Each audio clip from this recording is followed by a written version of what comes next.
Gente, você depara com uma mensagem do seu esposo no status, falando, declarando que ele é, afirmando.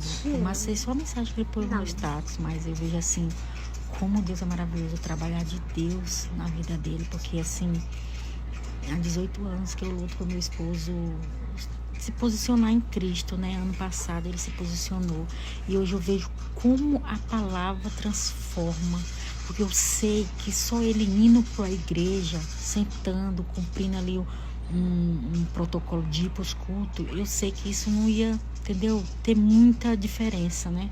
Para muitos tem, né? Mas para muitos não tem. Para o meu esposo eu sentia isso. Mas a partir do momento que ele se posicionou como um líder ali na liderança, levando, tendo encargo, falando a palavra, se alimentando e levando para o próximo, eu vi a transformação da palavra na vida dele, transforma mesmo. Vou já postar a mensagem que ele postou no status.